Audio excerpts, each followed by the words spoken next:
ஒரு பக்கம் வந்து விஜய் பயங்கரமான அரசியல் ஷோ ஆஃப் பண்ணிட்டு இருக்காரு. கோட் படப்பிடிப்பில் வந்து ரசிகர்களை சந்திக்கிறதுக்காக ஒரு வேன் மேலாம் ஏறாரு. வேன் மேலே ஏறினோன்னா அவரே பூவாக தூவுறாங்க. ரசிகர்கள் கொண்டு வந்த பூவா இல்லை இவங்க ஏஜென்சியை கொண்டு வந்த பூவான்னு தெரியல. ஆனால் அது நமக்கு தேவையில்லாத விஷயம். எப்படியோ யாரோ பூ போட்டாங்க, அவ்வளோதான். அது போதும் நம்மளுக்கு. நல்ல ஒரு விஷயந்தான்.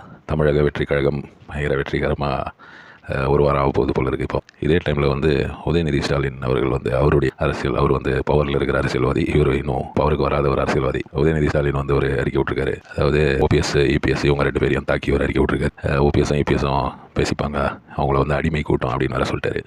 இதெல்லாம் வந்து அவங்க எப்படி ரியாக்ட் பண்ண போகிறாங்கன்னு தெரியல. அவங்க 2 பேருக்குள்ளே எப்பவும் சண்டை தான் அப்படின்ற மாதிரி பேசிட்டு என்ன சொல்லியிருக்காருன்னா, 2 பேரும் நீங்கள் ஜெயிலுக்கு போகிறீங்களா, நான் ஜெயிலுக்கு போகிறேன்னா அப்படின்ற மாதிரி ஒரு போட்டியிலே இருக்கிறாங்க. உதயநிதி சொல்கிறது என்னன்னா, 2 பேருமே ஜெயிலுக்கு தான் போகிறாங்க. ஆனால் போகும்போது ஒரே ஒரு கோரிக்கை, போகும்போது தவிர்த்து போகாதீங்க, நல்லா நடந்து போங்க, இல்லை நான் வந்து கால் வலிக்கும் அப்படின்ற மாதிரி. இதை பற்றி வந்து நாளைக்கு வந்து அவங்க விமர்சனம் பண்ணுவாங்க நிறைய விஷயங்கள்.